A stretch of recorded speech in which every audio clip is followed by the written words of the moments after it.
Ora, muito boa noite a todos. Estamos aqui para celebrar o Dia Internacional dos Monumentos e Sítios, 18 de Abril.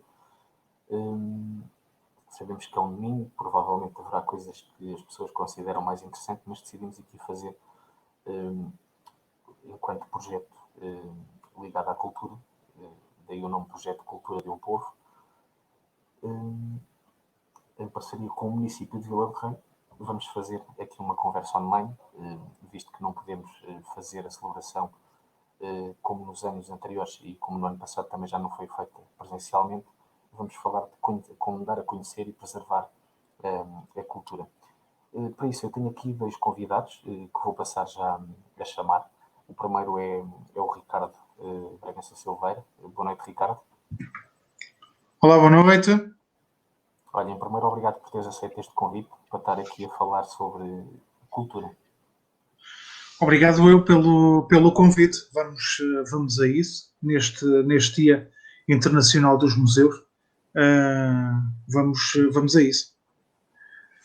Entretanto, deixa-me só aqui introduzir o outro convidado que eu tenho, que é aqui de Vila de Rei, mas nasceu no Concelho ao lado, no Concelho de Sardelau, que é o Sr. Francisco António, que também está ligado à cultura e vai se juntar aqui.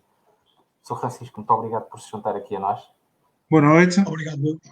Olá, boa noite aos dois. Eu é que fico agradecido pelo facto de me teres convidado e dentro da matéria que for discutida ou que for apresentada, darei o meu melhor para, de alguma forma, valorizar também o programa. Muito obrigado. Eu sei que foi assim um bocadinho em cima da hora que eu o convidei, mas pronto, espero ter sido a tempo ainda. Então, se calhar quem nos está a ver vai fazer a primeira pergunta, que é, e eu vou fazê-la a cada um de vocês, como é que consideram que podemos preservar a cultura, ou seja, o património cultural? E eu há pouco em off falava aqui com o Ricardo e dizia desde uma catedral, a um museu, a um livro, porque tudo isto é cultura. E agora vou dar aqui a palavra primeiramente ao Sr. Francisco.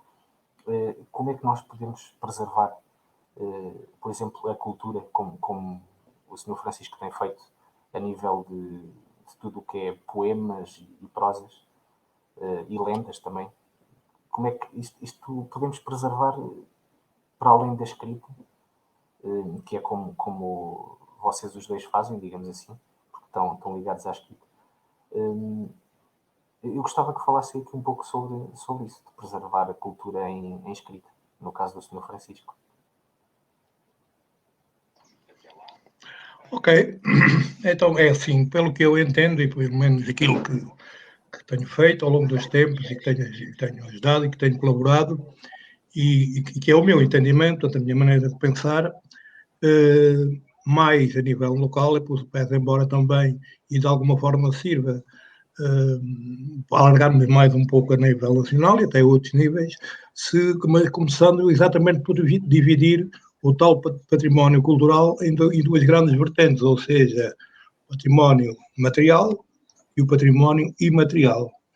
Relativamente ao património material, portanto, é subejamente conhecido, Portugal é um país riquíssimo em património, em monumentos, em descobertas, em escavações, em tanta coisa que existe por aí que, de facto, é um património valioso, às vezes até mais valioso do que aquele valor que lhe dão. E, portanto, merecia, de alguma forma, alguns monumentos, pelo estado em que se encontram, e estou-me a referir a alguns mais pequenos, pelo facto de serem mais pequenos, não deixam de ter tanto valor ou mais como os grandes, como os mais espampanantes, mas que, no fundo, há diversos pequenos monumentos que fazem parte da nossa história, fazem parte integrante da nossa história e que não têm merecido da parte das autoridades, neste caso, principalmente do IPAR, aquilo que deve, de facto, ser uma atenção maior, para que haja um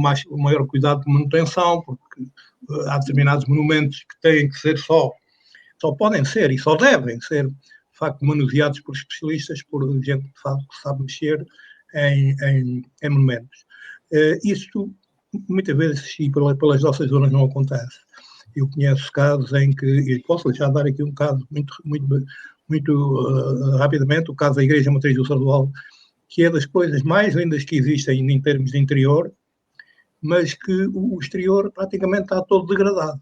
O que é que acontece? Quem visita o Sardual e sabe, conhece, estão lá os quadros do Gil Vicente, estão lá uma série de coisas com muito interesse a nível de cultura nacional e até mundial, mas que, olhando para a igreja pela parte exterior, começa logo aí por pensar que, de facto, há ali uma desagradável visita, porque a parte exterior não está, de facto, em condições, e não está. Não é um problema que a autarquia possa resolver, exatamente por aquilo que disse há pouco, porque é um monumento que está classificado, é um monumento que, de facto, têm que ser as autoridades competentes a manuseá-lo, a dar-lhe a manutenção necessária, e isso, infelizmente, não tem acontecido. A promessa que se vai fazer, que se irá fazer o mais breve possível. Sabemos que são investimentos demasiado caros, mas são investimentos que, no fundo, têm que ser feitos porque acabamos por, lá está, se desagrada por fora, depois por dentro acaba por inerência e acaba por degradar também. E é uma perca muito grande para o Conselho do Sardual, para o Sardual e para toda esta região. No que concerne aqui a Vila de Rei, os monumentos na Vila de Rei já não será assim tão rica, digamos assim, em grandes monumentos, mas existem ainda algumas coisas que estão mais ou menos cuidadas. Portanto, aqui temos, pelo menos aquilo que eu tenho percebido, estão mais ou menos cuidadas e temos que louvar isso porque tem tido atenção ao pouco que existe, de facto, a haver cuidado, e tem havido. Relativamente ao património, à parte do património imaterial, que é aquele que nós, o Telmo sabe disso, mais defendemos. Porquê? Porque, de facto, marca também não só a história, mas também as gerações que se foram sucedendo e que foram transmitindo umas às outras usos e costumes que havia e que não se devem nem se podem perder no tempo. Felizmente ainda vai havendo organizações, associações e pessoas que vão preocupando em manter esse património, e é vasto, até a própria linguagem, as danças, as rezas, sei lá, há uma série de coisas do património imaterial que já se perdeu muito, mas ainda há muito que se pode, de facto, preservar. E é nestes tipos de situações, com este tipo de empenho, com este tipo de programas, falando, conversando, que nós, de alguma forma, podemos também ajudar a que esse património seja, de facto, salvaguardado e que tenhamos para a geração futura aquilo que as nossas gerações anteriores também nos deixaram. Compete-nos a nós agora, a geração presente, preservar aquilo que nos foi deixado para que depois as gerações futuras também, de alguma forma, tenham acesso a esse património, o melhorem e o deem depois também os cuidados que eles, de facto, merecem e que eles depois também entenderem. Agora, se as coisas perdem no tempo, acaba por se perder. Depois não há uma base histórica. As pessoas depois, daqui a uns anos, vão se interrogar, então, mas o que é que se fazia assim, o que é que se fazia assado, como é que isto aparece, como é que isto foi, porque há coisas escritas, não é? Escritas. Como é que isto acontecia, como é que isto desapareceu, como é que se deixou falar nisto. Então está assim uma série de coisas.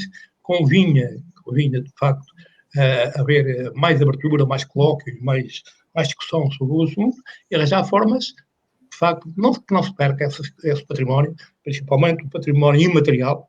Para mim, não é mais importante, não é mais nem menos importante, mas é tão importante como o património material. Ricardo, a tua opinião, passando agora a bola para ti, como se costuma dizer, a tua opinião sobre a preservação do património cultural? É assim, eu concordo em grande parte com aquilo que o Sr. Francisco acabou de enumerar.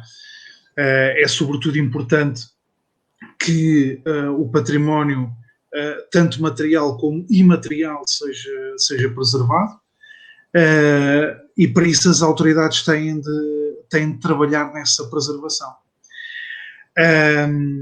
E quando falamos de património cultural, é sempre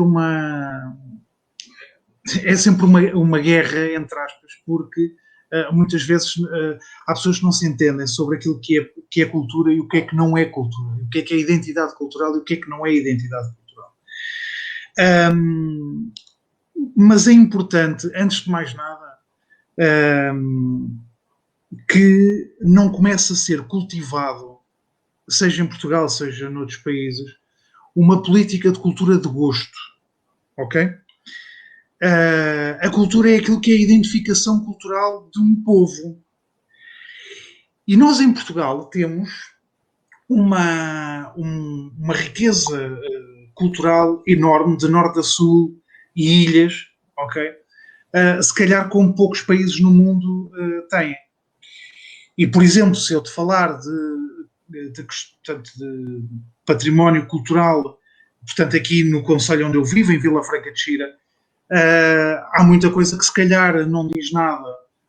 Portanto, há alguém que seja de Vila de Rei ou de Sardual ou de outros concelhos, mas que, portanto, no nosso caso, aqui em Vila Franca de Xira, é aquilo que identifica, portanto, e que é o património que, no fundo, nos dá identidade. Não é? Como é que se preserva? Preserva-se com coragem, atualmente, com muita coragem, por parte dos respectivos municípios. E eu dou um exemplo, portanto, uma das maiores identificações culturais, portanto, aqui do concelho de Vila Franca de Xira, é precisamente a tauromaquia, ok? Onde convém também dizê-lo, porque muitas vezes há pessoas que se esquecem, portanto, a festa maior que é feita, portanto, a nível cultural, portanto, e que engloba também a tauromaquia, que é o colete encarnado, foi considerada uma das 7 maravilhas do património cultural, da cultura popular em Portugal, pela RTP. Ok? Isto, portanto, requeriu aqui alguma coragem por parte do município, que avançou com a candidatura e apadrinhou esta candidatura. E isto faz-se lá está, com coragem, porque atualmente era quase impossível alguém ter a coragem de avançar com uma festa de cariz tauromáquico para para um evento destes. E o que é certo é que passou todas as fases sempre em primeiro ou em segundo lugar e no dia da final passou o dia todo em primeiro lugar e depois no final, pronto, não se sabe porque eles depois anunciaram portanto, as 7, não disseram as posições, mas eu não acredito que passaram quase o dia todo em primeiro lugar, não acredito depois no final que tenha havido uma cambalhota. Portanto, e isto foi votado pelo povo, não é? Muitas vezes estas questões, se calhar, devem mesmo ser votadas pelo povo, precisamente para verem o que é que o povo gosta e não ser, portanto, não olharmos para o património cultural apenas com aquilo que um ou outro diz que é cultura e não é cultura. Portanto, a cultura é tudo aquilo que identifica um povo, não é? E por isso é importante apostar na preservação tanto material como imaterial, ok? É preciso guardar registros, portanto, e é preciso que esses registros, para além de estarem guardados, estejam acessíveis para que as pessoas percebam aquilo que faz parte do nosso património, porque senão um dia o património perde-se. Tal como é necessário agarrar nos edifícios que estão a cair e preservá-los, reconstruí-los, alguns, ok? Para serem, para que daqui a uns anos não sejam apenas uma mera miragem, não é? Eu dou o exemplo do Mosteiro da Batalha, que está com o cancro da pedra. É uma catástrofe para um edifício daquela envergadura. Ninguém tem culpa, que é mesmo assim. Porque lá está, a pedra também ganha doenças, não é? E que é muito difícil conseguirem preservar aquilo. Felizmente têm vindo a fazer lá alguns restauros que têm permitido que, pelo menos para já, o mosteiro não caia, mas isto também é preciso, lá está, é preciso perseverança, é preciso coragem, porque tudo isto faz parte da nossa história. Peço desculpa ter-me alongado aqui para a primeira intervenção. Estão à vontade. Isto aqui não, como eu costumo dizer, aqui não há limites. Eu aproveito agora para passar novamente a palavra ao Sr. Francisco, porque eu costumo dizer que ele é quase como uma enciclopédia. E costumo dizer isto porquê? Porque ele, tudo o que tem de conhecimento de lendas, de histórias, de tudo o que envolve o património cultural, material e imaterial, ele de certa forma envolve isto em escrita. Desde texto propriamente dito, a prosa, a poesia, e aliás já lançou e depois no fim já tens de fazer publicidade ao teu livro, Ricardo, também. Aqui o Sr. Francisco já lançou um livro sobre a aldeia onde nasceu. A aldeia, como quem diz, porque é pequena, maior que se calhar muitas que existem por esse país fora, mas já fez sobre a história de Santiago de Montalegre e frequentemente vai publicando em forma de poesia algumas histórias, algumas lendas, como podem ver, aliás, aqui no projeto da Cultura de um Povo, podem ver um vídeo em que ele fala dessa lenda, por exemplo, da bicha pintada, da própria lenda do Penedo Furado. Aliás, no Penedo Furado que tem a história e depois tem a lenda. E eu costumo dizer que ele transcreve aquilo quando estamos a ler como se fosse algo que está ali à nossa frente. E a minha questão para o Sr. Francisco era, sabendo as histórias que tem escrito, como é que consegue encaixar isto de forma a que se preserve? Ou seja, primeiro naquele livro de Santiago de Montalegre, entretanto, um livro que terá para sair, que não podemos divulgar ainda, mas como é que é fazer todo este processo? Porque ao fim e ao cabo é encaixar ali uma forma de preservar toda uma história, todas as lendas. Como é que é do princípio ao fim, digamos assim? Eu peço desculpa porque o som do hotel chega-me um pouco baixo.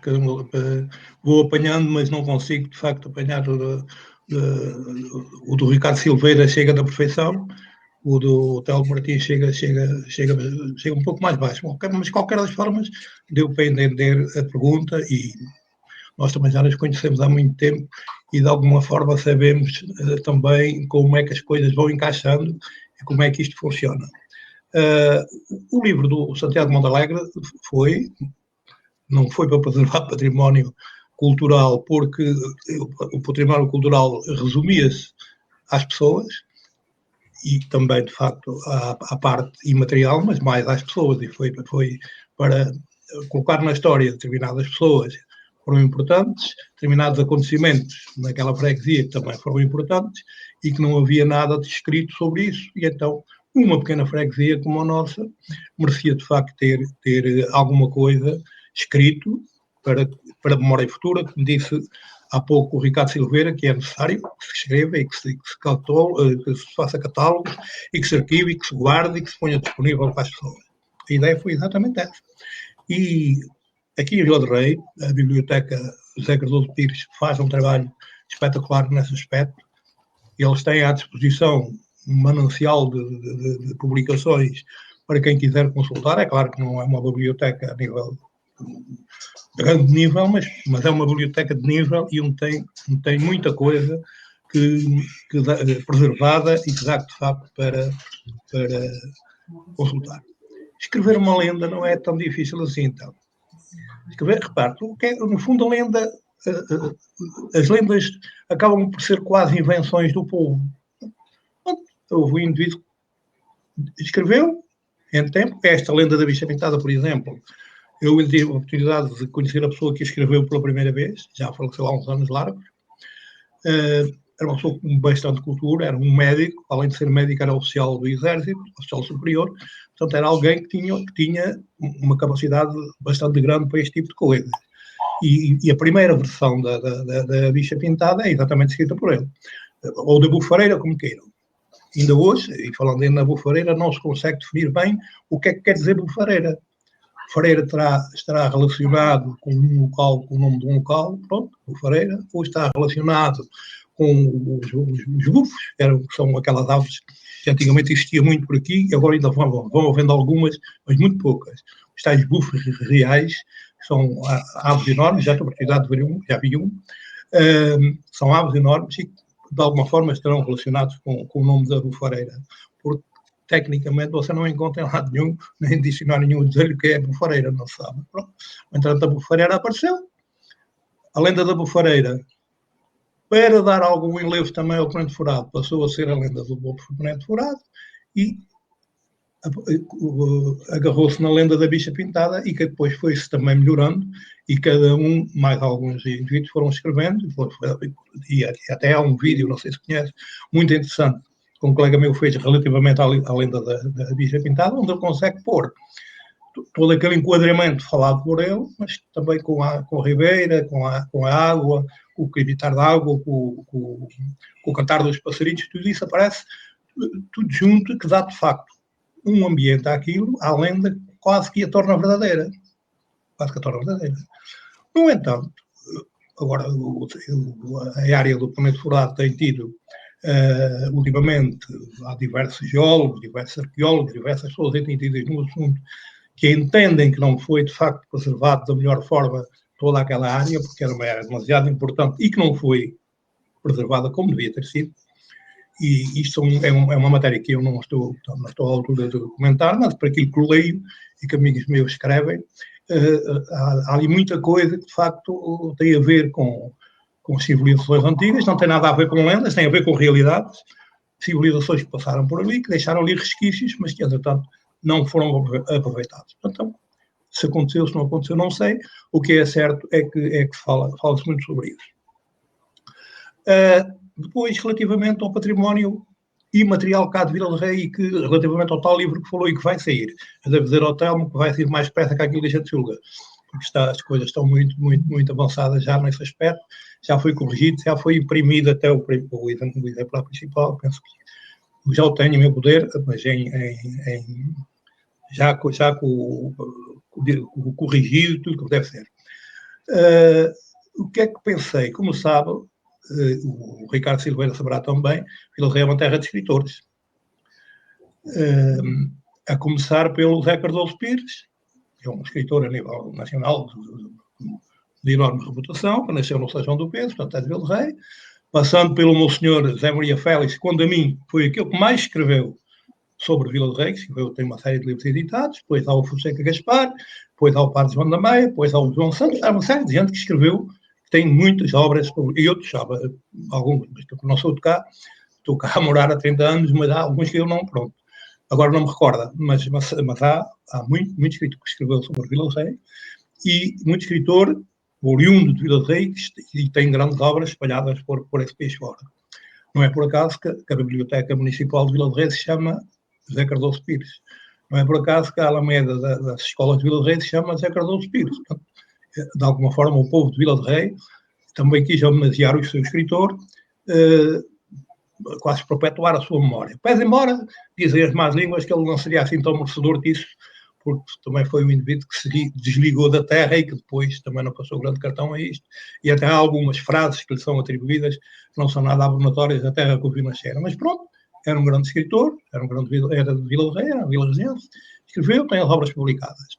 O doutor, o Monsenhor, que era padre doutor José Maria Félix, esse sim, escreveu tudo quase quanto havia para escrever sobre Vila do Rei. Escreveu tudo. Escreveu desde os primórdios. Estamos a falar de um concelho que tem quase 800 anos, foral, atenção, quase 800 anos foral, um pequeno concelho. Ele escreve tudo desde os primórdios, desde a fundação da nacionalidade, às ordens, tudo por aí acima. Ele consegue escrever em pormenor toda essa matéria. Muito poucas pessoas hoje já ligam isso, mas está lá escrito, está aí tudo. Passando para outro volume, que são as pessoas, que é exatamente as pessoas, quase uma cópia daquilo que eu fiz lá no Santiago de Montalegre, e devo dizer também muito baseado nessa obra dele. A minha obra também foi por aí. Os usos e costumes dessas mesmas pessoas, ele aproveitou tudo isso e fez uma grande obra, que esta última, que é o Vila do Rei e o seu concelho, e a outra, a Vila do Rei e as suas gentes. Eu gosto mais do Vila do Rei e das suas gentes, porque, de facto, é outra coisa. Mas, embora eles sejam dois grandes lá os dois, tenho aqui os dois, já são obras grandes, vastas, onde ali praticamente reside tudo. Cultura, Vila do Rei, ali está tudo. Ali tudo. Só não falta ali muito pouca coisa. Acho que o doutor José Maria Félix deve ter, além do excelente comunicador que era e escritor que era, além de ser quadro bispo e essas coisas, também, com certeza, fez grandes recolhas que lhe permitiram também chegar a determinadas conclusões e para aquilo que escreve e que não é desmentido. O que é que eu pensei? E o Telmo sabe disso. Havia e há toda essa panóplia de obras que ele retém, mas não há nada em poesia. Nada. Pelo menos que eu conheço, não, eu já também tive a oportunidade de perguntar e mesmo ver na biblioteca. Pode haver, há uma coisa ou outra que aparece, um cancioneiro antigo, mais isto ou mais aquilo, mas poesia em si, uma obra que se preocupasse e que se virasse apenas e só para a poesia, não temos nada. E foi exatamente isso que eu pensei fazer, aproveitando todas as lendas que eu conheço, e são várias, transcrevê-las em verso, passá-las de texto, passá-las de prosa, transcrevê-las em verso, os grandes pontos nevrálgicos do concelho, e foram aproveitadas até algumas fotografias do Telmo para ilustrar exatamente o livro, também a mesma coisa, portanto, tentou-se agarrar no património cultural que temos, acaba por ser um património diferente do de Vila Franca de Xira, ou diferente de outros sítios quaisquer onde há monumentos. Vila do Rei não os tem, mas tem o seu património, chamado património natural, porque são, no fundo, a grande riqueza de Vila do Rei é isso mesmo. É isso mesmo, é o património natural. E foi agarrado nesse património que, de facto, pensou avançar para a poesia, transcrever tudo aquilo que já estava feito, tudo aquilo que se conhecia, e valorizar também os locais, valorizar os temas, valorizar as danças, valorizar as lendas, valorizar isso tudo, porque através da poesia consegue-se, de alguma forma, valorizar muito mais, ou pelo menos fazer com que as coisas entrem mais no ouvido das pessoas do que propriamente na prosa. A lenda da bicha pintada, por exemplo, quase toda a gente a conhece em Vila do Rei. A gente sabe o que é que se passou, andou tudo à volta de uma moura e de uma pastora, mas o que é certo é que em poesia ainda ninguém a leu. Ninguém a leu. Ela existe, está feita, está onde? Vai ser. Outras, Água Formosa, por exemplo, que também é descrita de uma maneira que ninguém fez ainda até hoje. Escreveu-se já muito sobre a Água Formosa. A Água Formosa é uma aldeia de xisto, é uma aldeia que traz ali muita gente, mas que em verso também ainda ninguém a tinha descrito. E é o que também está feito. E espero eu, e muito bem, que de facto seja mais uma obra, não venha valorizar o espólio do Conselho, mas essencialmente, e como dizia o Ricardo Silveira, venha perpetuar também muito desse património cultural que vai ficar ali assim naquela obra, vai ficar ali assim para ser consultado e que através dos tempos não se vai perder. Portanto, a ideia é essencialmente esta. Ricardo, antes de passar aqui duas perguntas, então, já me estou a ouvir melhor agora?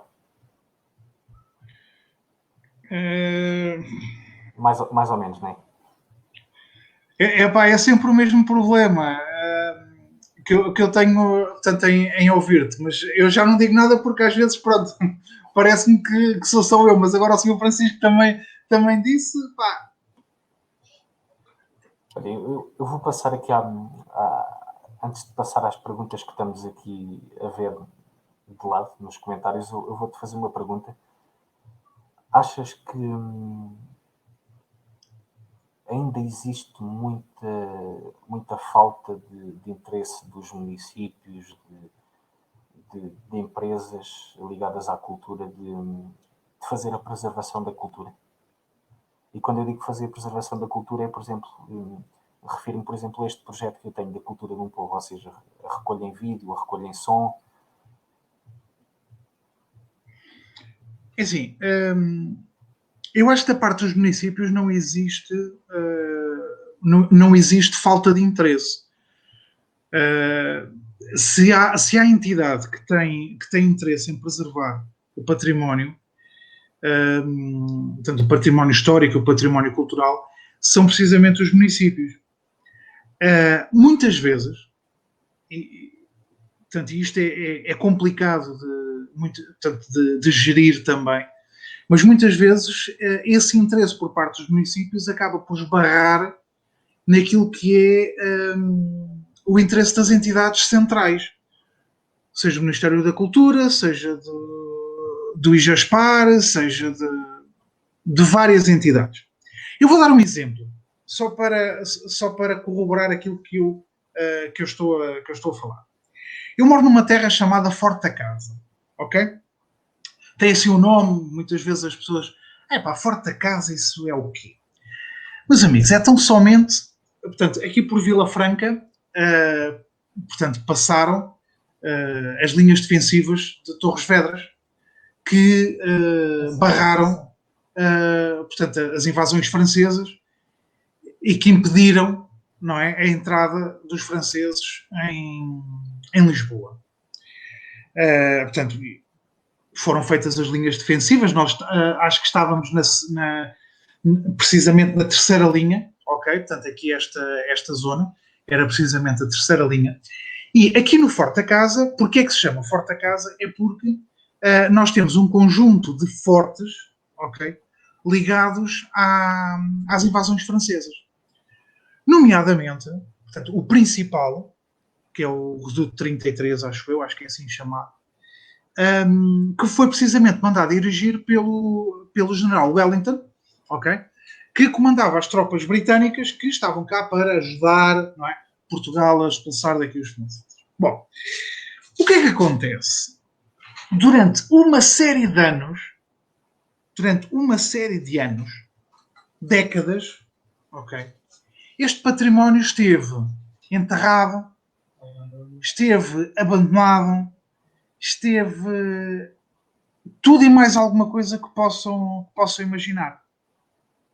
E depois perguntam assim, o município de Vila Franca não fez o suficiente. Falso. Tentaram, muitas vezes. Por várias vezes apresentaram vários projetos, tanto ao IJASPAR, como ao Ministério da Cultura, como a todo lado. Ok? Por isso, simplesmente, nunca houve mais, para além disto tudo, é que, portanto, há várias entidades. O IJASPAR, o Ministério da Cultura e o Exército, que são os detentores daquilo. Bom, isto andou aqui durante anos, portanto, a tentarem fazer ali alguma coisa, até que finalmente se conseguiu, com o apoio da Embaixada, não me lembro se foi da Suécia ou se foi da Noruega, ok? Que ajudou a requalificar aquele forte. Pronto, os outros, infelizmente, há muitos que já só se vê a localização, já não se consegue recuperar. Aquele, havia essa possibilidade, ele era que ser desenterrado, ok? E acontece que, felizmente, e graças aqui ao apoio desta embaixada, volto a dizer, ou foi a Suécia ou foi a Noruega, conseguiu-se criar ali um centro interpretativo sobre as linhas defensivas de Torres Vedras. Agora, por parte do município, sempre houve esta vontade. Agora é assim, infelizmente, ou felizmente, no caso felizmente que apareceu uma embaixada estrangeira para financiar o projeto, é que foi autorizado pelos órgãos centrais para que aquilo fosse feito. Ok? E volto a dizer, uma série de entidades. Ministério da Cultura, IGESPAR e o Exército. Agora, no meio disto tudo, não é? Também tem de haver, por parte do Governo Central, uma descentralização destas questões. Atenção, uma descentralização não é uma desresponsabilização. Porque muitas das vezes assistimos, quando se trata de o Governo Central descentralizar para os municípios, por exemplo, desresponsabiliza-se e pronto. Não. O Governo Central continua a ser responsável pela preservação do nosso património. Agora, deve passar aos municípios mais meios para que eles, no terreno in loco, consigam preservar. Respondendo à tua pergunta, eu acho, mas é assim, eu estou a falar de um município que eu conheço, ok? E que, efetivamente, tudo tenta fazer para a preservação do nosso património histórico e cultural. Seja património material, seja património imaterial. Agora, também acredito que haja municípios que estejam mais preocupados com outras coisas. Mas é assim, dos que eu conheço, há essa vontade. Até porque, meus amigos, é assim, é a melhor forma dos municípios ficarem bem com os seus municípios. É se preservarem o seu próprio património. Portanto, acaba por ser uma falácia falarmos de os municípios não estão interessados ou não, quer dizer, isso acho que não se coloca. Agora, da parte do Governo Central, isso sim, porque o Governo Central, tudo o que seja extra Lisboa, não querem saber. É a triste realidade, mas é mesmo assim. Entretanto, temos aqui uma pergunta do Peter para o Sr. Francisco, em que ele pergunta se o Sr. Francisco acha que as gerações mais novas vão preservar todo o património histórico. Eu gostava de acreditar nisso. Mas lá está, já foi aqui dito, se quem de direito não se preocupa, a começar pelos departamentos culturais dos municípios, até ao Poder Central, quem detém de facto tal poder até de intervenção, e não estamos a falar aqui em poder económico, mas poder de intervenção, fazer ou de deixar fazer. E depois e disso eu tenho conhecimento, à vontade para falar sobre isso. Há aquela situação dos pareceres de uma entidade demora um mês, depois vai para outra entidade que demora não sei quanto mais tempo, depois demora mais um ano, e depois demora mais não sei quanto tempo. Eu não estou a ver, é a minha opinião, a nossa juventude virada para esse tipo de acontecimentos, ou pelo menos tenha a abrangência necessária para, de facto, compactuar com esse tipo de coisas. Penso que a nossa juventude agora é uma juventude mais rápida, tenta ser mais, ou quer que sejam mais eficazes, haja muito mais eficácia, e se as coisas a continuarem assim, e como o Ricardo Silveira disse muito bem, a nível do Poder Central, as coisas a continuarem assim, essa eficácia vai continuar a ser difícil. E daí também vai originar que os jovens acabam por esmorecer e, de alguma forma, começam-se a afastar deste tipo de coisas. Eu já agora, a tarde foi-se, devo dizer ao Ricardo Silveira, eu conheço bem o Forte da Casa, já tive lá um ano com um armazém de uma empresa aqui de Vila de Rei. É também o Forte da Casa tem muitos vilarregenses a viver. Tem muitos, eu conheço lá bastante, e tem muitos vilarregenses a viver, alguns empresários de qualidade, de grande gabarito, e que são aqui de Vila de Rei. No Forte da Casa há muita gente dessa, pode crer. São variadíssimos. E não estou a falar nem 10 nem 20, porque sei que são muito mais que estão lá. O Forte da Casa, como toda aquela área, eu até julgava, tinha a ideia que o Forte da Casa era Conselho de Alverca, mas afinal é Vila Franca. Mas pronto. A Alverca deixou de ser conselho há bastantes anos. Foi tudo agregado ao concelho de Vila Franca de Xira. De qualquer das formas, foi uma zona, e nem só o Forte da Casa, mas também todas as outras grandes urbes ali envolventes, que a grande preocupação, de facto, foi urbanizar. Urbanizou-se, enterrou-se. Foi exatamente isso que foi dito. Houve determinados polo histórico que estava ali e que merecia e que devia, de facto, estar exposto para que fosse visto, para que as gerações seguintes o vissem e de alguma forma também o confrontassem com a própria história de Portugal relativamente às linhas torres e toda essa matéria das invasões francesas que deram pano para mangas em termos de historiadores e que vieram por aí abaixo e que têm todo um significado. Nós aqui também temos, pelos por cá também passaram, infelizmente para nós, para nossos antepassados. O Junot também passou por aqui, foi o Junot, mas teve aqui uma série de azares também, porque quando as tropas chegaram a Abrantes, praticamente era um exército que Portugal tivesse organizado na altura, tinha logo dado cabo deles ali, mas não foi o que aconteceu. As coisas continuaram como nós sabemos. Esses factos históricos que existem, Forte da Casa e outros, que há por lá em volta, que eu conheço, e que foram enterrados, e que estarão enterrados, e não há de ser só isso, há de haver muito outro património, e nós podemos falar disso, porque aos poucos, quando se vão fazendo escavações aqui e ali, vai aparecendo sempre mais uma coisa, aparece mais isto, aparece mais aquilo, era toda uma situação que devia ter sido preservada e não foi. Não foi.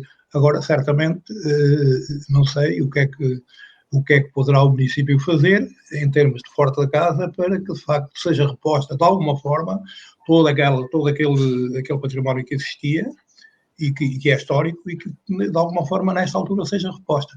Se for reposta, se conseguirem fazer isso, e então estou a falar Forte da Casa, mas posso falar no sítio qualquer, se conseguir fazer isso, se vier gente com capacidade de dispersar ou descentralizar o tal poder central da grande urbe urbana, portanto, da zona metropolitana de Lisboa, nós vamos conseguir ter, se calhar, com que os jovens, porque também passem a olhar um pouco mais para isso. Porque nós vamos à cidade de Lisboa, está o Mosteiro dos Jerónimos, mas nem toda a gente sabe porque é que eles foram construídos, porque é que está lá o Mosteiro dos Jerónimos.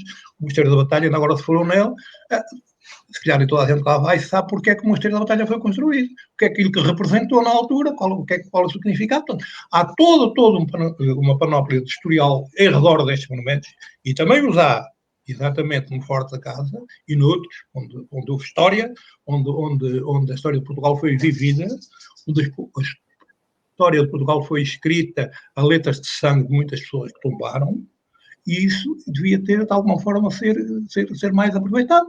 Esperamos, eu tenho alguma confiança que, de facto, os tais jovens, conforme falámos, que vêm aí, que venha uma geração que consiga fazer melhor que a nossa, mas não fará, certamente não vai conseguir, agora pelo menos consiga fazer melhor e que se consiga preservar o máximo de historial possível para que daqui por 100 ou 200 anos Portugal continue a ter o tal riquíssimo património que sempre teve e que muitos outros países não têm, se nós soubermos, ou pelo menos quem manda, souber preservar e souber dar-lhe o devido valor. Esta é a minha opinião. Ricardo, não sei se queres também responder aqui ao Peter, na questão que ele fez. É assim, acho que está tudo dito, efetivamente, para as gerações mais novas preservarem o património.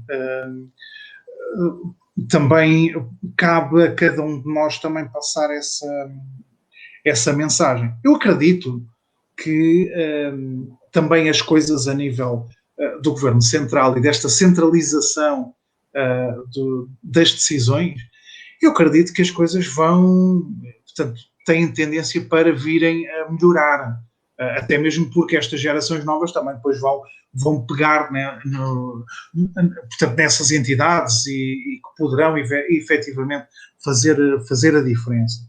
Agora, nós devemos, sem dúvida, passar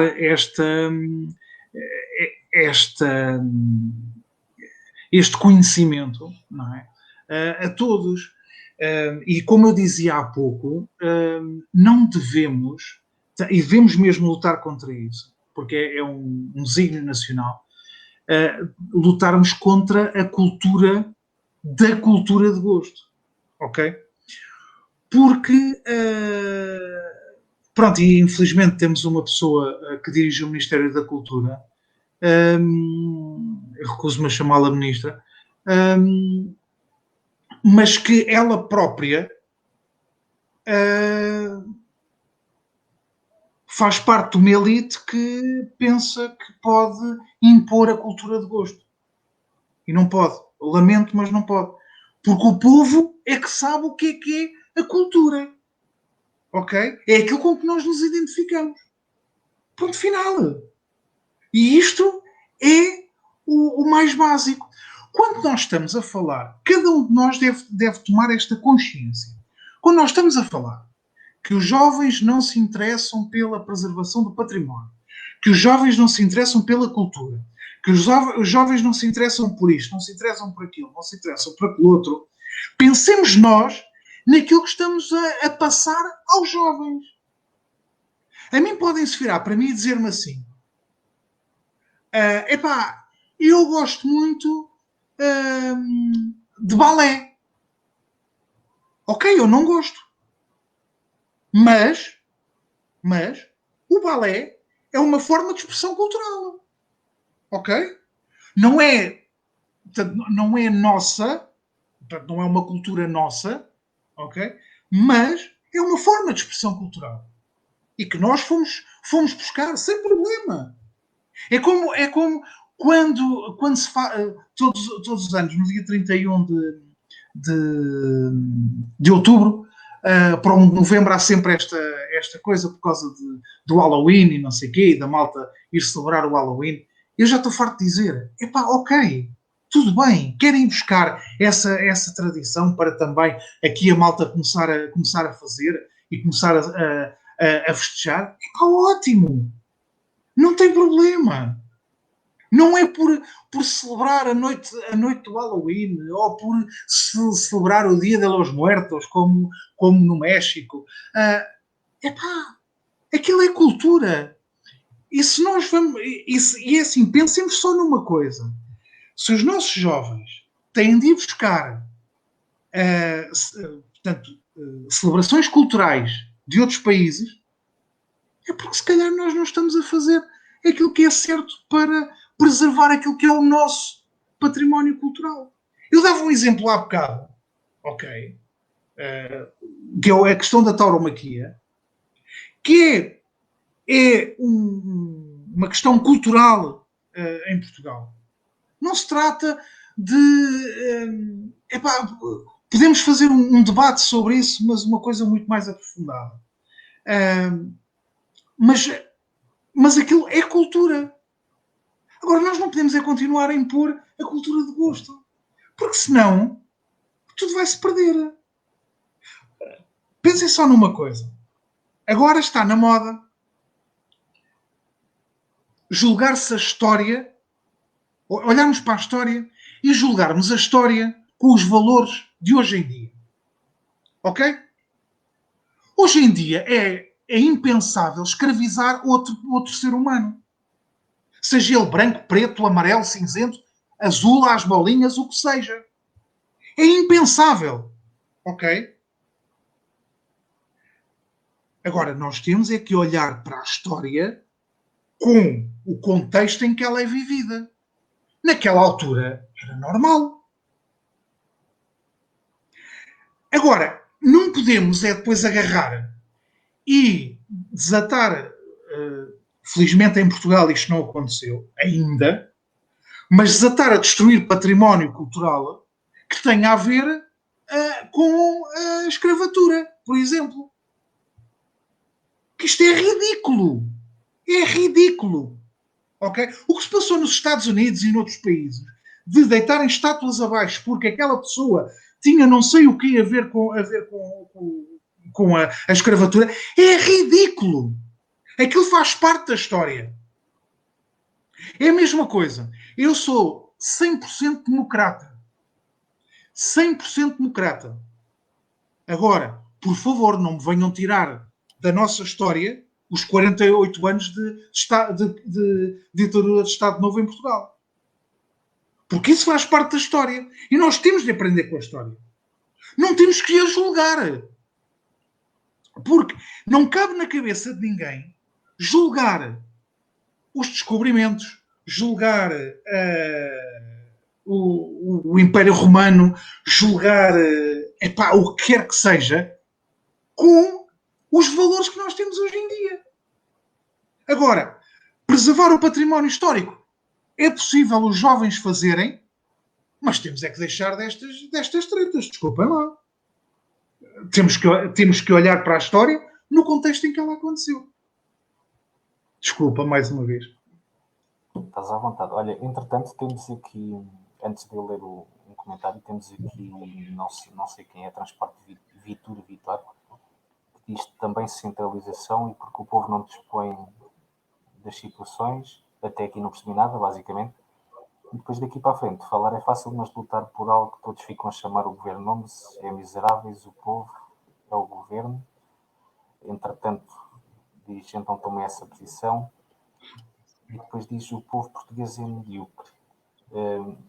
Eu acho que aqui a única coisa que será medíocre, e não quero estar a ofender ninguém, mas a única coisa que será medíocre será a mentalidade de muitas pessoas relativamente à cultura e a todas as outras coisas que envolvem o país. Mas isto é a minha opinião. E, entretanto, temos aqui o João Fernandes que diz se supostamente a preservação do património está incluída no Orçamento de Estado, o que acham da nova modalidade que o Estado arranjou com a raspadinha do património cultural, tendo em conta que a classe que mais gasta dinheiro neste tipo de jogo é a classe média e baixa. Não existirá já formas na receita do Estado para esse campo? Eu não sei qual de vocês é que quer responder, se querem responder os dois. Eu posso começar. Então, Sr. Francisco, eu falei há pouco e depois eu também posso não tem problema. Eu vou ser rápido, mas eu não vejo. Pronto, lá está. Há aqui uma coisa que eu queria referenciar relativamente à intervenção do Ricardo Silveira. Tem toda a razão. A história é para ser preservada, não é para ser destruída. Tudo aquilo que diga respeito à história e que sejam valores que fazem parte da nossa história, boa ou má, é para preservar, para que não nos esqueçamos dela, para que não nos esqueçamos daquilo que aconteceu de mal. E para isso é que essa história existe e essas coisas têm que ser preservadas e têm que existir, que as futuras gerações saibam que aconteceu uma coisa, ou duas coisas, ou três, ou 20, que não deviam ter acontecido. E a escravatura, a Inquisição, a ditadura, tudo isso são situações que nunca em nenhuma circunstância ninguém de bom senso pode considerar a mais na história e dizer que tenha que ser arredado da história, porque isso é parte integrante da história. Antes de mais ainda, é fundamental que se continue a recordar que houve uma ditadura, que continue bem presente nas pessoas mais jovens que vêm aí, que tivemos uma ditadura e que foi mal, que houve escravatura e que foi mal, que houve Inquisição e que foi mal. Toda uma série de coisas que foram bastante más que aconteceram e que foram lideradas por homens, por pessoas como nós, na altura. Mas na altura aquilo era bom, agora não é. Os valores daquela altura eram uns, agora são outros. Agora, apagar-se da história, de facto, apagar-se é a mesma coisa que rasgar páginas da história, rasgar páginas da nossa história, que depois as gerações que vêm por aí deixam de ter conhecimento e qualquer dia vamos, se calhar, cair no ridículo de haver novos problemas, mas depois aparece sempre alguém a dizer assim, vocês já tiveram isso no passado. Mas a geração, entretanto, diz, tivemos aonde, se não está escrito na história? Como é que isso aconteceu? Portanto, essas coisas têm que ser vistas, tem que ser, é tal qual como disse o Ricardo, não há cá nem destruir monumentos, nem destruir padrões, nem destruir nada. Há que preservá-los. Dou um exemplo, não sei se têm conhecimento, os indianos, na Índia, a Índia tem mais de 1 bilhão de habitantes e onde os portugueses estiveram e foram donos e senhores de grande parte daquele território, aqueles padrão de descobrimentos que os portugueses deixavam, tudo aquilo que os portugueses fizeram, eles preservaram tudo. portugueses estiveram na Índia, mas os indianos preservaram tudo que os portugueses lá deixaram. Porquê? Exatamente porque aquilo que os portugueses deixaram na Índia faz parte da história deles. É a base, é uma das bases da história dos indianos. Outra coisa que eu queria dizer, relativamente também à cultura, eu também gosto muito das touradas, também entendo que a tourada, de facto, faz parte da cultura portuguesa, a cultura do povo. Nem o ditador Salazar conseguiu, de alguma forma, acabar com isso e tentou ainda fazer algumas coisas, nem ele conseguiu fazer isso, porque até contra ele, a própria força, digamos assim, historial dos touros, dos arrancos, que isso sempre existiu e ele não conseguiu dar a volta ao acontecimento e aquilo sempre prevaleceu. Portanto, é porque a cultura tem força, a cultura tem a sua força. Outra coisa, o que eu queria dizer para terminar, e depois já me estou a alongar, e o Telmo sabe que ainda há pouco tempo escrevi isso, é quando de facto estamos a falar aqui, em preservar a cultura, em preservar a nossa cultura, quando a nossa língua é parte integrante da nossa cultura. A língua portuguesa é falada por 200 milhões ou 250 milhões de pessoas em nível mundial, é das línguas mais faladas, e nós, portugueses, em representação do nosso país, vamos levar uma música ao Festival da Eurovisão cantada noutra língua que não o português. Peço desculpa, mas não estou de acordo. Entretanto, antes de passar aqui novamente a palavra ao Ricardo, parece que há bocado o comentário era mesmo aqui para o Ricardo. Eu não sei quem é, quem é aqui o transporte de Vitor, não sei quem é, nem vou dar sequer importância, porque a única coisa que eu vou dizer é que se está aqui a ver-nos, tudo bem, criticar é fácil, todos criticamos, mandar os comentários que todos mandamos, e acho que quem está aqui a ver-nos, aliás, acho não, tenho essa certeza que quem está a assistir a nós três, a mim, ao Ricardo e ao Sr. Francisco aqui a falar sobre cultura, está aqui exatamente porque quer, ninguém foi obrigado a estar aqui a ouvir-nos. Agora, eu sempre tenho visto nas minhas páginas, e este projeto da cultura do povo também, sendo uma página minha, acho que qualquer pessoa que fale aqui, seja eu, seja o Sr. Francisco, seja o Ricardo, seja o presidente de uma Câmara, acho que ninguém merece ser desrespeitado. Portanto, acho que havia de haver aqui uma contenção nos comentários, porque senão vamos ter que começar aqui a silenciar o pessoal e não é isso que queremos fazer. Entretanto, Ricardo, relativamente ao comentário do João, não sei se queres acrescentar alguma coisa, se queres falar de alguma coisa quando ele diz aqui do Orçamento de Estado estar incluído esta parte da cultura. Bom, é assim, sobre os comentários não vou fazer qualquer comentário, para mim não o faço. Sobre o comentário do João, é um comentário pertinente, ok? Contudo, e tu já me ouviste dizer isto várias vezes, nós devíamos ter um orçamento de 5% para a cultura. 5% do orçamento de Estado. 5%. Ok? O último orçamento de Estado foi de 0,23% para a cultura. E desses, cerca de 70%, ou o que é que foi para a RTP. Para fazer serviço público. Ok? Portanto, todas as formas de financiamento para preservar o nosso património são sempre bem-vindas. Vamos lá ver. Ele refere que, portanto, quem joga mais é a classe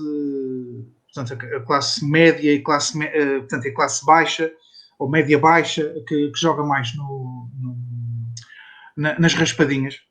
Mas é assim, tomáramos nós, se tivéssemos mais possibilidade de, através do jogo, poder financiar portanto, mais atividades culturais. Aliás, eu devo dizer que se calhar foi das poucas medidas que a senhora Ministra tomou que eu apoiei de imediato, quando a ouvi.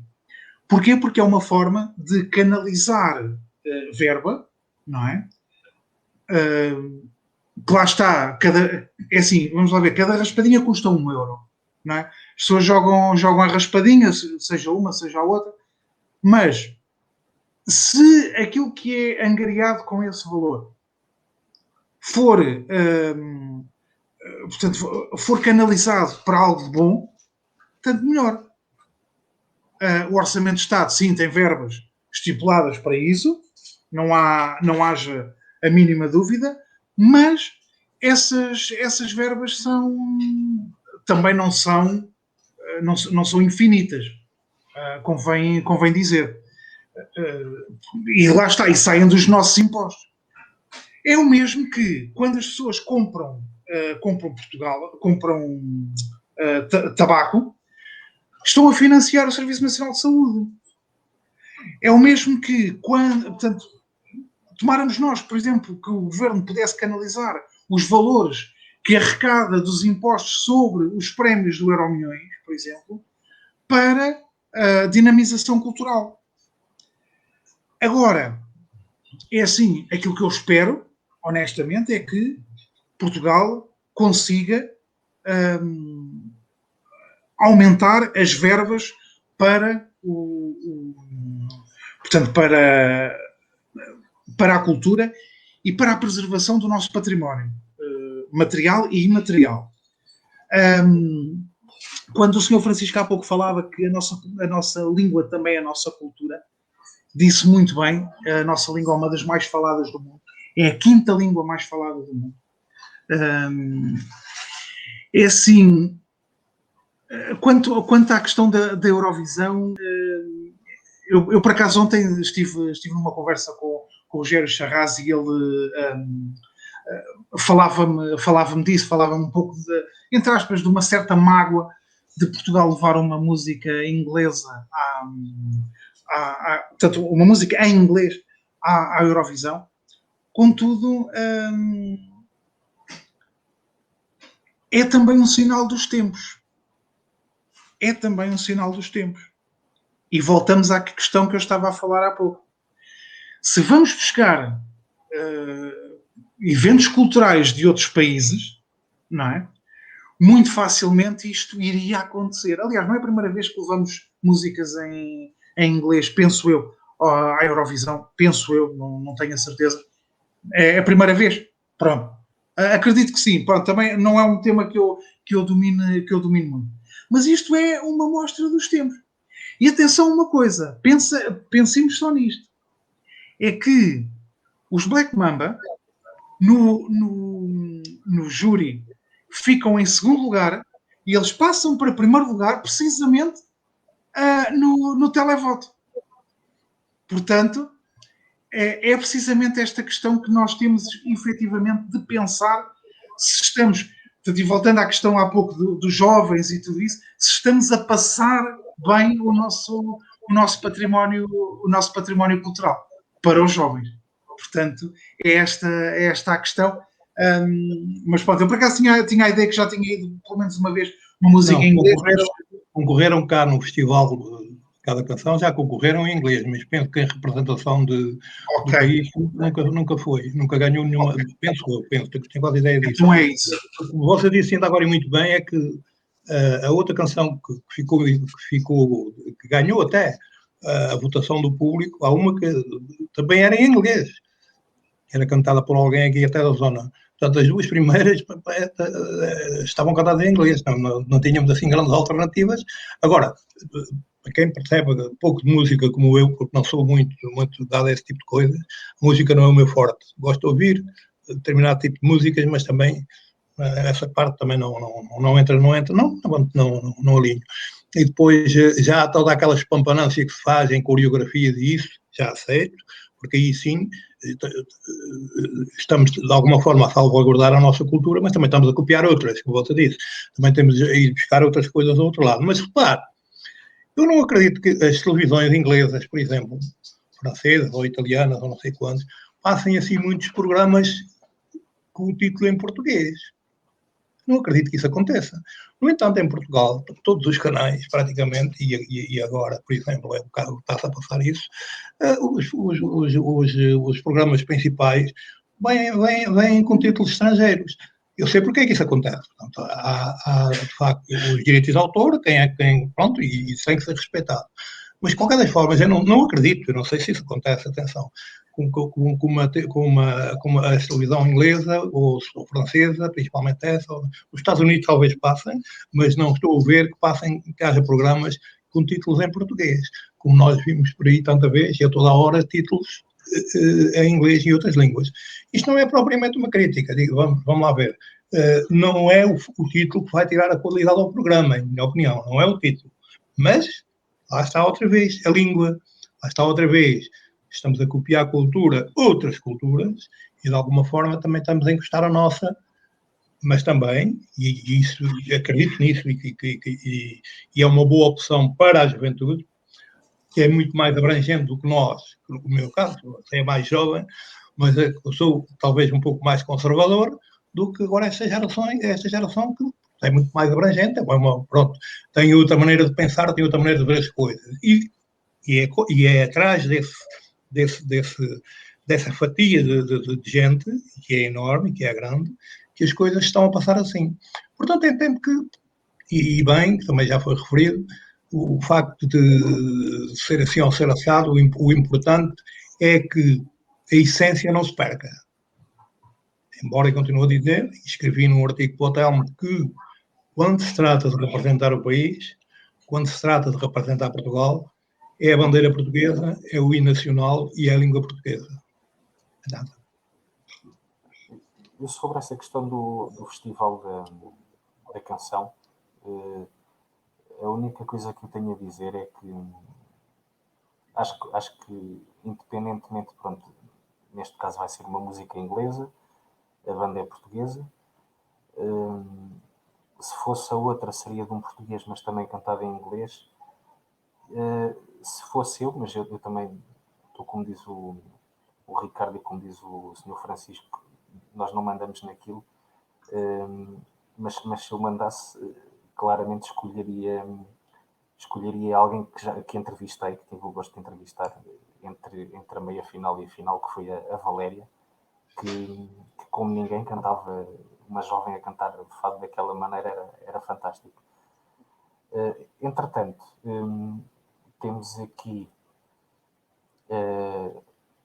novamente o Transporte Vitor a dizer, mas afinal qual é o tema? Peço desculpa pelos comentários, mas já não sei qual é o tema da discussão, se é história ou cultura, porque parece-me política. Pronto, então aqui, agora que já acalmamos aqui a nível de comentários, o tema é a cultura, e ao fim e ao cabo a história está englobada na cultura e a política, quer queiramos, quer não, também está englobada no nosso património cultural. Portanto, falamos aqui de cultura no geral. Entretanto, aqui refere que já é a quarta língua mais falada, ultrapassando o francês. Esta parte eu não sabia. Vocês os dois estavam a falar que era a quinta, pelos vistos, se calhar já ultrapassou o francês e é a quarta mais falada. Por acaso, entretanto, fui ver e até já passou para 6º lugar. Eu posso colocar o link onde fui ver isso, posso colocá-lo nos comentários para ver. Por isso, não, mas realmente, ao mesmo tempo estava a ver enquanto estava a ouvir, e posso colocar, já coloquei lá o link, precisamente onde referem quais são as línguas mais faladas, mas não interessa, é falado por muitos milhões de pessoas. E é um facto que nós não andamos a tratar bem a nossa língua. E também acontece que, portanto, nós não tratamos bem a nossa língua a partir do momento em que muitas vezes não sabemos falar bem a nossa língua. Entretanto, deu-se aqui um acordo ortográfico que bom, sem comentários, é mesmo assim, sem comentários. Portanto, nós temos de saber preservar a nossa língua, saber falar bem a nossa língua, para que também não comecemos a maltratar a nossa língua. Lá está, porque é a sexta mais falada do mundo. Entretanto, para quem quiser, está aqui o link que tu falavas. Depois temos aqui mais um comentário a dizer que na Suíça muitos suíços e estrangeiros a viver na Suíça já falam português. Se querem ver o que a cultura portuguesa é no mundo, venham à Suíça. Eu acho que para vermos o que é em Portugal, não precisamos de ir à Suíça. Se calhar para ver o que é fora do país, se calhar as televisões não mostram tudo. E se calhar dá uma certa razão aqui a este comentário. Entretanto, eu, antes de terminarmos, vou passar um vídeo e depois sim, cada um de nós vai dizer as últimas palavras deste direto. É bom esclarecer que é deste direto, as palavras que sejam lá muito para a frente, porque tanto o Sr. Francisco como tu, Ricardo, eu sei que acompanham aqui este projeto que eu tenho da cultura de um povo. Certamente já viram este vídeo, mas nunca é demais recordar este vídeo que eu vou passar por uma simples razão, é que se calhar nós temos muitos jovens hoje em dia que não sabem como é que era há 70 e tal, 80 anos atrás, e então decidi aqui de certa forma passar este vídeo que tenho aqui, que não é muito grande, de forma aqui a deixar também um bocadinho uma luz daquilo que faz o projeto Cultura de um Povo e do que é que é feito o nosso trabalho. A pisar gelo, aos pontapés às pedras, que não havia alcatrão em lado nenhum no meu concelho, nem em Vila de Ré havia um metro de alcatrão. Quem pôs lá todo foi a minha prima, que é uma senhora que saiu presidente, deve lá o máximo de 20 e não sei quantos anos, que é a dona Irene. É a minha prima. E então não havia nada. E sabe quando é que eu estirei os meus sapatos? Porque agora costuma ser aí tudo cheio de gelo. Este ano, por acaso, não começou a aquecer. Parece que já estamos no fim de março. Estamos em fevereiro, estamos no fim de março. De manhã, mas em março, é tudo branquinho. A gente cá costuma dizer, olha, hoje as velhotas puxaram o lençol para a rua. Está tudo branco. Mas este ano tem-se portado bem. Veio umas camadas aqui há um mês para trás e tal, e depois está melhor. Mas eu, a pisar gelido, com isto aqui sem forno, nos pés, 7 anos.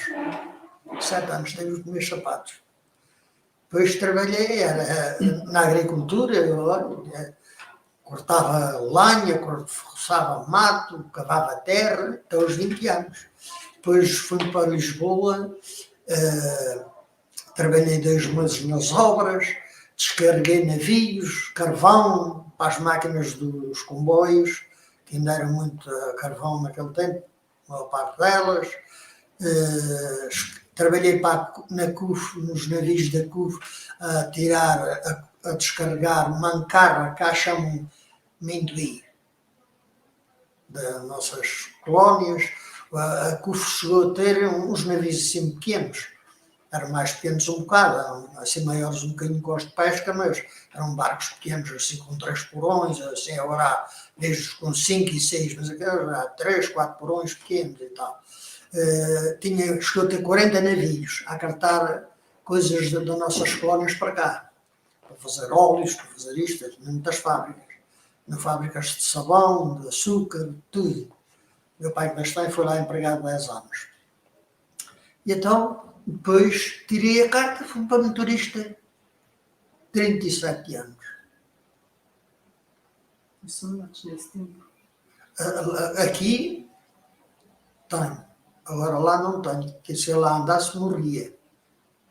Sou muito nervoso e o trânsito é uma coisa doida. E depois já não é uma coisa, por exemplo, a gente, hoje aquilo é tudo sinalizado, os sinais não estão certos uns com os outros, não são sincronizados, a gente arranca num, chega o outro a 100 metros, quando a gente arranca de um está o outro a fechar. Ora, quando está ali 35 graus, eu uma vez queimei-me num braço, tirei o braço de fora e fiz assim na porta. A porta estava como água, a quando está em caixão, a ferver na panela, no tacho, quando a gente tira, era autêntico. Fiquei com o braço todo encarnado. É verdade. E então a gente a parar, assim, coisa, no verão aquilo é. E em toda a altura, depois o trânsito é muito complicado. Aquilo. Era muita areia para a minha caminhoneta, como dizia a minha avó. Aqui estávamos a ver basicamente aquilo que é um exemplo do que estávamos a falar, que é preservar a cultura. Neste caso, preservar uma história de vida, preservar aquela questão de só aos 7 anos ter tido o primeiro par de sapatos, porque andava a pisar gelo com os pés. Não quer dizer, obviamente, que isto seja o exemplo ideal da conservação ou algo do género da cultura, mas é um dos pontos que devemos conservar. Quem quiser pode, através do canal do YouTube ou do Facebook, basta pesquisar Cultura de um Povo e consegue encontrar todos estes vídeos, também algumas fotografias com textos históricos. Entretanto, lá mais para a frente irá sair o site do projeto, que está em fase de manutenção. E agora acho que nada melhor que terminarmos começando ali se calhar com uma última frase de cada um de nós sobre a cultura e sobre a preservação da cultura, começando ali pelo Sr. Francisco.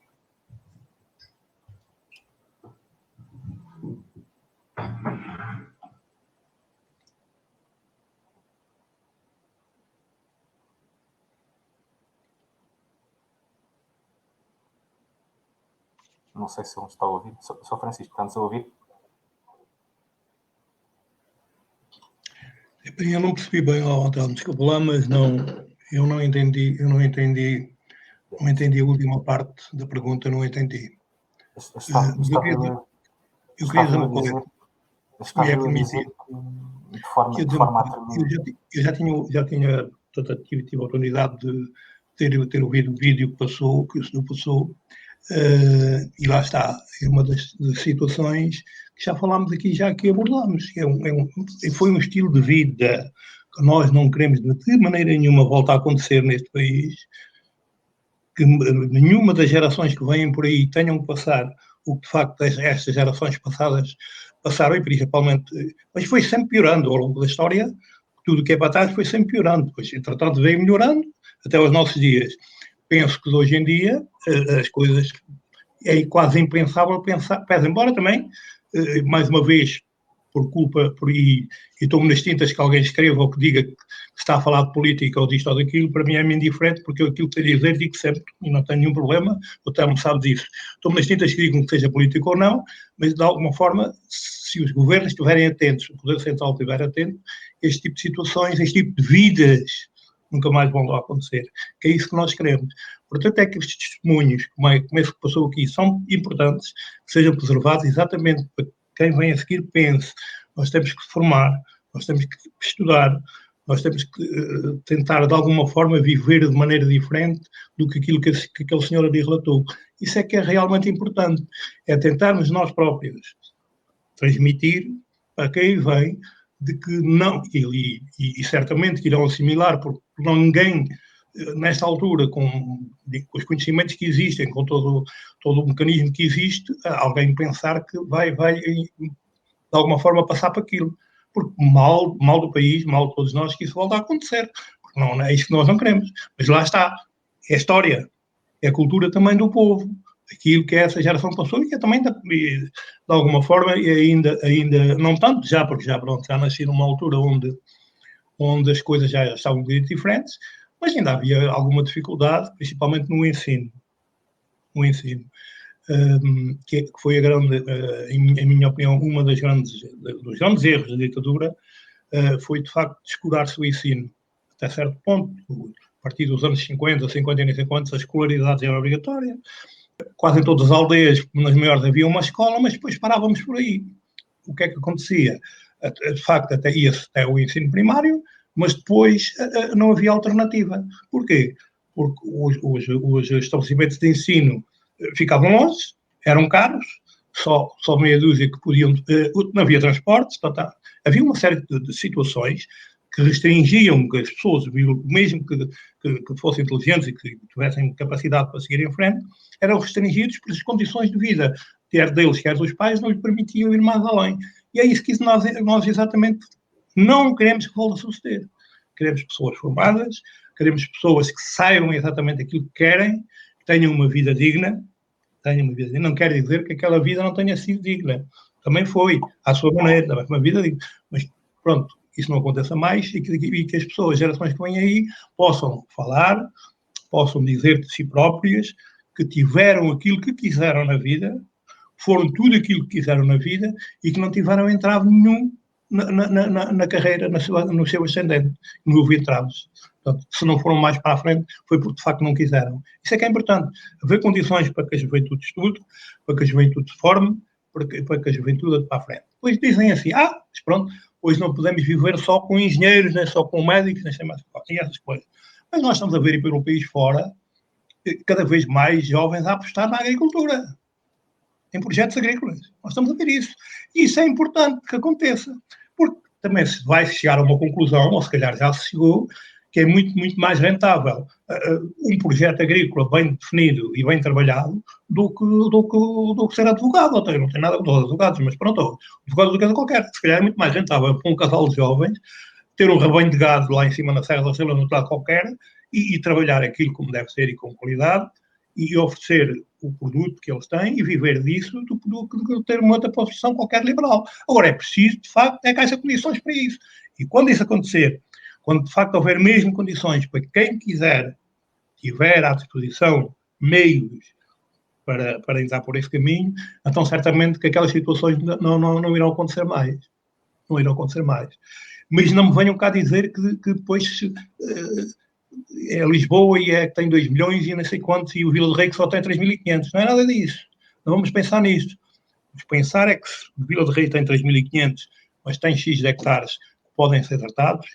Pode, deve, quem manda, quem tem responsabilidades, pensar e arranjar mecanismos para que as pessoas se fixem no interior, e tirem desse próprio interior o seu próprio sustento e a sua maneira de vida. É exatamente isso que nós pretendemos. Muito obrigado. Sr. Francisco, muito obrigado por ter estado aqui connosco.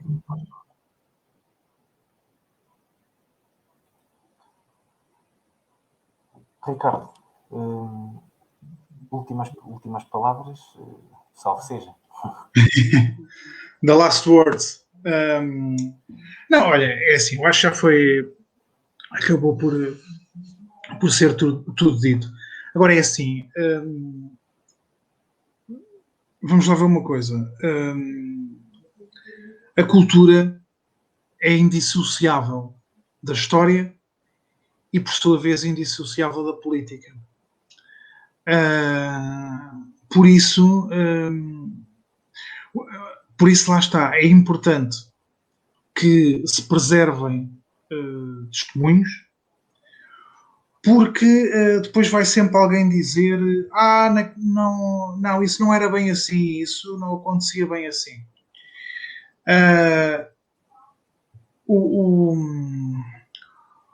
O general que... Vou contar aqui uma história. Isto é histórico também. Mas o general que comandava as tropas dos aliados que libertaram Auschwitz, assim que se deparou com o que se passava naquele campo de concentração, chamou os habitantes, portanto, lá da cidade, chamou alemães, chamou jornalistas e disse assim: tirem muitas fotografias, fotografem muito, guardem tudo isto que aqui está, Porque um dia vai aparecer alguém a dizer que isto não aconteceu. Okay? Em termos históricos, a Segunda Guerra Mundial aconteceu ontem. Em termos históricos. Okay? Eu sei que não foi ontem. Diz que venham aqui dizer que o gajo está para aqui a falar que não percebe nada disto, para se calar. Eu sei que não foi ontem. Mas, em termos históricos, foi ontem. E ontem, na Europa, mataram-se milhões e milhões de pessoas, fossem judeus, fossem ciganos, fossem do que quer que fosse, só porque eram diferentes. Só porque eram tidos como aquelas pessoas. Isto é cultura. Isto tudo é cultura. Porque nós temos de olhar para a história para aprendermos a não voltar a repetir os mesmos erros. Portanto, para quem nos esteve a seguir, quero agradecer. Quero-te agradecer a ti, Telmo, também pelo convite de estarmos aqui a falar sobre património cultural. Acho que foi um serão bastante agradável, e neste Dia Internacional dos Museus e no fundo do património, devemos sobretudo salvaguardar isto. É que devemos de defender o nosso património cultural e o nosso património histórico, porque esse é de valor incalculável. Por isso, obrigado, Telmo, por este desafio. Olha, eu é que agradeço teres aceito participar mais uma vez. E acho que vou terminar com aquela frase com que, quando tu tens o convidado ligado à cultura, eu te chateio sempre, digamos assim, que é: um país sem cultura é um país de burros. Exatamente. Ricardo, obrigado mais uma vez. Um grande abraço.